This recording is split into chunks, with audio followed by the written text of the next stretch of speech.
Welcome to DDG Presents Hands-On Impressions of Immortals Fenyx Rising.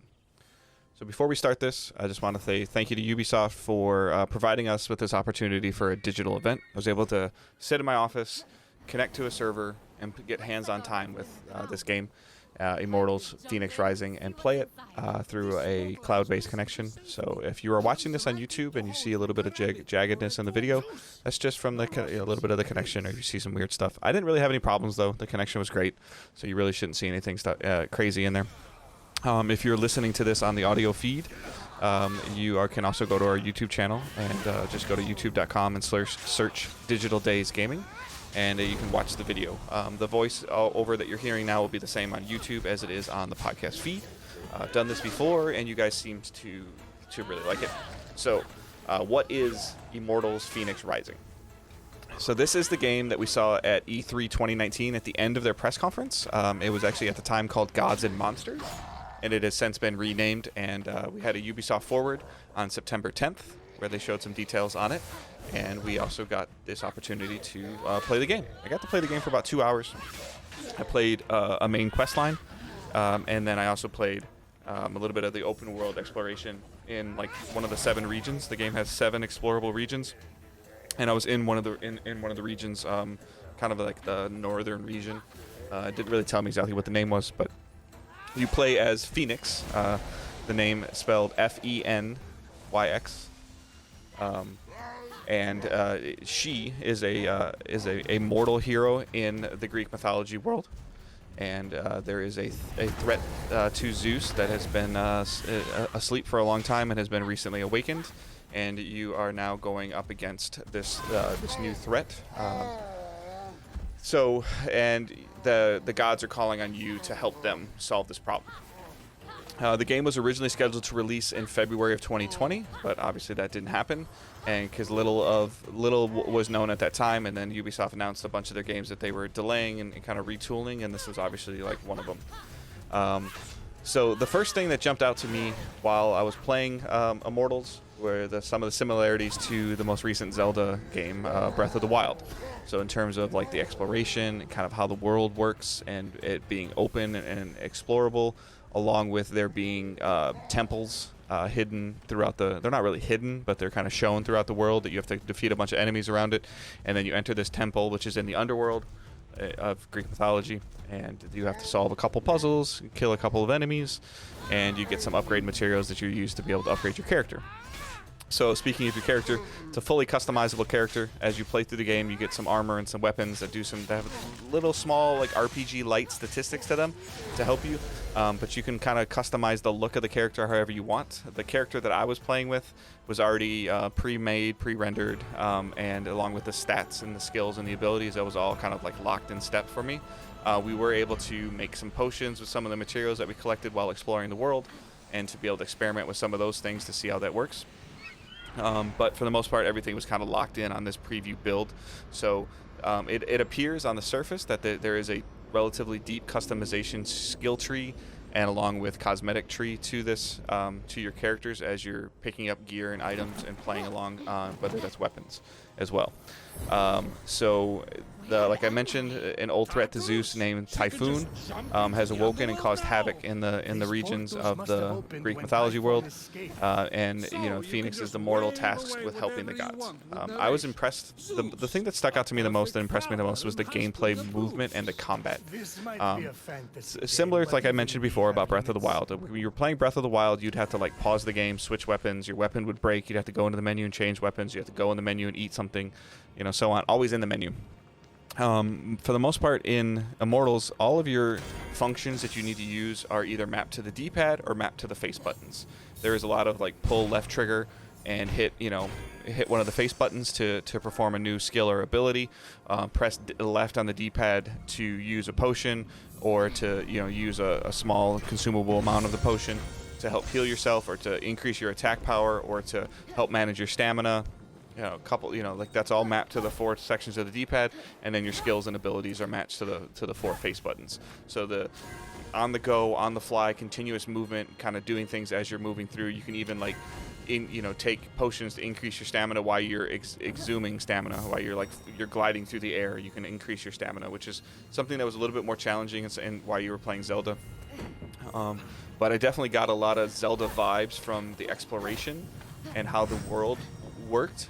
But other than that, I got a lot of other vibes. A little bit of God of War kind of hack and slash style, with somewhat of like a Diablo light feel to it. Like I said, the abilities have the cooldowns where you can use them so much, or you have to make sure you have enough stamina, or parry or combo them together to get a bunch of enemies to group up, and then bring a bunch of spikes out of the ground, elevate the enemies, and while the enemies are elevated, you're slashing them in the air when you jump up, or you're gliding through them, or you're using another skill like swinging a huge hammer through them. So that movement always felt so fluid. I did run into a couple problems with camera angles, but I think that's more of my fault. So managing the camera is kind of just another ball to juggle while you're playing this game. And you'll have a lot of weapons and abilities that you can build upon and figure out what your combos was. I did find myself leaning towards a lot of using the ground spike ability, and then the hammer ability, making sure I had enough stamina, because that would be like a little bit of an AoE effect that I would get a couple enemies, I'd get them airborne. While they're airborne, I could smack them around with the hammer, or or dive into them and slash them with my sword. So that was always fun. The combat always felt engaging. And then just the puzzle systems, like as you're going through a quest and you have to use the world to help you. Pick up a piece of coal and then put the piece of coal into a certain cylinder, and then light the coal on fire by shooting an arrow through it, or using a guided arrow ability. Those are all like, the puzzles are complex enough that you have to stop and think for a second, and then it's like, okay, that's how this works, and then you execute it. Versus like a lot of the games have a lot of the trial and error. I don't feel like the trial and error puzzles are in this game as much of it's like, okay, evaluate, look, when you figure it out, and you're building upon, as you kind of play through I think as you play through the campaign, the puzzles will build with complexity, but not hard enough that you have to would have to reference a guide, or I ran into a couple situations where my coach was like, all right, don't forget you have this ability, and then once he told me the ability that I had forgotten about, it was easy to do, but he wasn't by any means telling me what to do. He was just kind of reminding me of some of the stuff that I had. And along with that, you're picking up weapons as you're opening up chests. You're picking up materials which allow you to upgrade things, like increase your stamina, or to increase your health, or to increase your defense. So that's kind of where some of the Zelda and the RPG mechanics come into. I really hate comparing it to other games, but I think that when I'm trying to explain something to you guys, if it's a game that you've played already, you might get a little bit more of a gist of it. The animation reminds me of the newer kind of Kid Icarus that came out on 3DS, along with kind of like a Smash Brothers Wind Waker look to it, kind of that cell shaded but with more detail to it.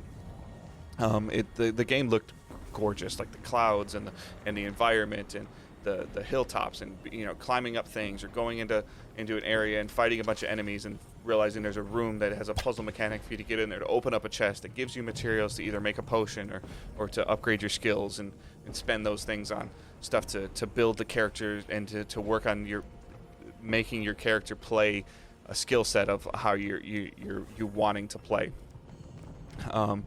It was hard to tell during the session how your player level will affect. There's definitely levels on some of the gear, and there's numbers, and there's traits that look like they unlocked. Again, it was obviously a preview build, so some of the stuff that wasn't being shown, or they weren't ready to talk about. I never felt I was overpowered while playing it, but I also never felt I was underpowered. As you're slashing through enemies or hitting them, you are seeing some of the numbers come up, and you can tell if the number's yellow, it's critical damage. So that kind of is an indicator if you're doing the right thing, or you're being successful with where you were trying to hit, or finding a weak point. Again, like I said, sometimes you're struggling with the camera, but I still think that's something that eventually you can get used to. And just using, again, the on-the-fly mechanic of using the potions to heal yourself while you're in combat, and balancing that out of running away from an area for a second, healing up really quick, or increasing your stamina to then go back in and pull off a combo that you'd have been planning to work on, but you were able to. That all dramatically helped in keeping you involved in the game, versus when you pause it and you get distracted, or you're constantly in the menus, or you get out and you realize you did the wrong thing, you got to go back in. Kind of like I never felt like I was out of the game. So, and again, like I mentioned, you're being in an open world. The region that I was in felt very large and open. I could go pretty much anywhere I wanted. I could climb on almost any surface that I wanted to, and as long as I had enough stamina, I could get to wherever I was going. I could glide. I could fly through things. I could, kill enemies on the way, find a chest that I wanted to open, just by exploring. And it was so much fun to do that, because the combat always felt so rewarding, of like learning how to mess with a new skill or a new ability, and you got plenty of things to practice on. And I couldn't imagine like going into the other 6 regions and hopefully finding other skills and other abilities in those regions and be able to use those to play, to further the build. Like I mentioned, I really found myself enjoying the combat. Like running into open world enemies or bosses felt really good, because you're able to string the combos together, and then you get rewarded for doing something like that, whether it's getting access to a building or getting access to a puzzle that lends you access to that building that has upgrade materials in it in the chest. Again, not too hard to where you feel like it was a waste of your time, but not a super easy thing where you can just be like, I can just do it later.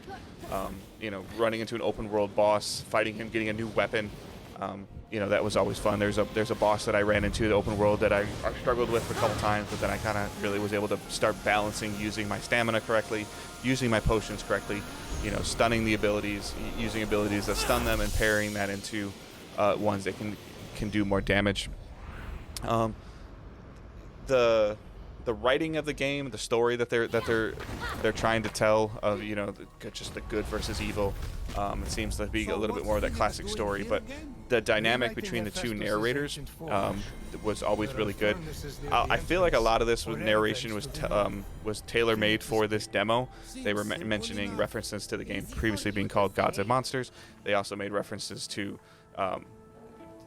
more specific things that I don't think will be in the game. So like maybe that's hiding a couple story plot points that they don't want us to know about. But the overall banter between the 2 narrators was always really good, and it left me curious and wanting more to really see what this story is going to be like. The area that we were kind of put into was a few hours into the game. It wasn't at the very beginning, but it wasn't at the end either. So I was always excited when I saw this game announced at the end of 2019, but it left me with a bunch more questions. People were thinking that it was going to be like a Zelda-like game, and it definitely is a Zelda-like game, light, like L-I-T-E. In terms of, but there's still, in terms of like the exploration and how it works and going into the temples and getting stuff from the temples, I could see that just being a huge gameplay loop mechanic, and that unlocking fast travel points. But getting the opportunity to play the game and to delve into it kind of intrigued me a lot more than I expected it to. It was fun to fly and to glide through the world and check out exploration and swim to an area and find that there's a temple there and unlock the temple and go in there and look at a complex puzzle, and feel rewarded for solving that puzzle. They look confusing at the surface, but then once you kind of figure them out, you're like, okay, like I understand this. Okay, I got to execute this and move this and do that. They're not like reinventing the wheel, but they've put enough of a spin on it to make it just be a little bit different, that it's not entirely the same. You're kind of moving back and forth between 2 pedestal points. You're using a guided arrow, or you're using like like having to stand on this symbol first and then that symbol, and like the puzzles are inventive enough that they feel new, but at the same time you kind of look at something and you know what you need to do based on your previous gameplay experiences, whether that's in the Immortals game or from other previous games that you've played that are very similar to this. It doesn't appear that it's like a game as a service or heavy microtransactions. With it being customizable character, I do expect there to be some cosmetic microtransactions in this game. It is a Ubisoft game after all. They have always had some type of microtransaction system in their games recently. Nothing that I saw right off the bat though. It does appear to be what I like to refer to as a little bit of a one and done game that builds upon telling the story, telling the narrative as you play through, and showing the story. And yeah, there's collectibles. You could unlock the whole open world aspect. There's things you could go and discover, but you could also just feel rewarded enough playing through the story from the beginning, the middle, the end, following the main quest line, maybe doing a couple side missions here or there, and stopping and playing after you've completed the main quest line and be like, okay, I'm good, I'm fine. And I could definitely see that. And then I could also see the longevity of opening up the whole world, discovering all the areas, discovering all the chests, 100%ing the game, that being a draw for some people. We don't know when the game is being released. Tentatively, it looks like it may or may not come out in holiday 2020 based on, again, some of this predetermined dialogue that was written in the game. But again, huge kudos and thank you to Ubisoft for setting up this event. With the COVID stuff going on, the ability for this is something that I probably would have traveled for before, but now to be able to stay at home and not have to take a red eye back and forth to California or San Francisco or anything like that, and get time and ability to check out and hands-on with this game is a huge win. So again, thank you to Ubisoft for that. And if you're on YouTube watching this, please leave a subscription and leave a like if possible. If you're on our podcast feed, leave a review and share it with your friends. If you have anybody that's interested in Immortals Fenyx Rising, if you just saw it at the Ubisoft Forward and it sparked your interest, or you heard your friends talking about it, share this hands-on impressions, share the YouTube link, and I hope you guys enjoyed this. As always, feedback is loved and appreciated. Comments, tweets, you can tweet at the main podcast at Digital Days Pod. You can tweet at myself at Good Dave Hunt. You can join our Facebook group. You can join our Discord. All those links will be either in the YouTube description or in the show notes. And again, please, feedback is always welcome. So I hope you guys have a great day. Thanks.